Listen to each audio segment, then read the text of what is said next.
Nga Silia Blu, Sali Berisha denoncoi çmimet e larta të naftës në vend, duke theksuar se ato të kalojnë me 60% vlerën e tregjive në Maqedoni dhe Kosovë. Ai listoi 3 faktorë kryesorë që sipas tij rëndojnë buxhetin familjar të qytetarëve: ngarkesën fiskale mbi litrin e naftës, kontrabandën e karburantit dhe kostot e magazinimit në depozitat private. Shkaqet e këtij çmimi të lartë, para zgjithash dhe mbi gjitha, lidhen me ngarkesën absurde të pamshirë fiskale mbi litrin e naftës që Edi Rama ka vendosur. Është kontrabanda e naftës. Asnjë litër naftë nuk hyn në Shqipëri me bote. 350.000 ton naftë kontraband hyn në Shqipëri në portet që kontrollon qeveria. 350.000 ton naftë kontraband janë të barabarta me të ardhur aktuale 410 milion euro, që të gjitha shkojnë në familjen e kryekontrollorit të kontrabandës që quhet Edi Rama.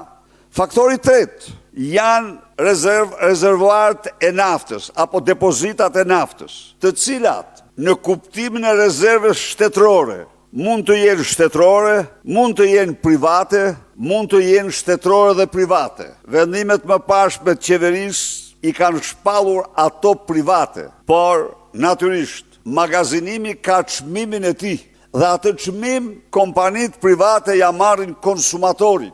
Në një kohë kur atij çmimi duhet t'i përgjigjet qeveria, sepse ajo rezervë mbahet për llogari të shtetit. Ai kritikoi premtimin e kryeministrit për ulje të aksizës vetëm kur çmimet e arrin mbi 2200 lekë për litër, duke e cilësuar si akt cinik. Ky është një akt i papërgjegjshëm. Ky është një akt cinik. Ky është një shpërfillje e madhe për qytetarët shqiptar. Partia Demokratike ka gati paketën e programit të saj, me të cilin ajo vendos mbi naftën të njëjtën ngarkesë fiskale që ka Maqedonia e Veriut dhe Kosova. Në fushën politike, Berisha paralajmëroi se Partia Demokratike nuk do të bashkëpunojë me mazhorancën për ligjin e referendumit, ndërsa do të vazhdojë të punojë për reformën zgjedhore dhe territoriale.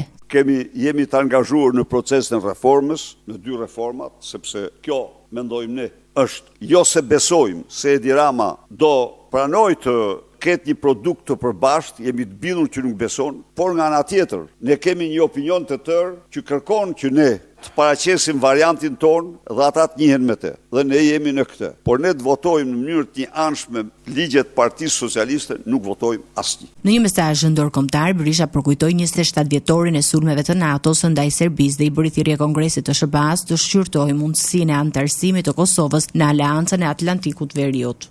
Antarësimi i Kosovës është një mesazh i kufirit të thana për Putinin dhe ambicjet e tij në Ballkan. Është një kundërpërgjigje shkëlqyer që u jepet përpjekjeve të pandërprera destabilizuese, ambicjeve të hershme imperiale që përfaqëson sot Vladimir Putin. Ai gjithashtu denoncoi trajtimin e ish-presidentit Ilir Meta, duke akuzuar Edi Ramën për përdorimin e kriminalëve për indimitim brenda qelisë të burgut 313. Denoj me neverinë më të madhe aktet e turpshme të intimidimit që ata i bëjnë, duke dërguar kriminal për t'i çpuar shishet e ujit dhe akte të tilla që tregojnë fytyrën e poshtër të Edi Ramës, që të gjitha janë me urdhër të Edi Ramës. Berisha nuk dha një datë konkrete për protestën e radhës, por paralajmëroi se revolta popullore do të shtrihet në të gjithë vendin, duke përshkallëzuar aksionin opozitar.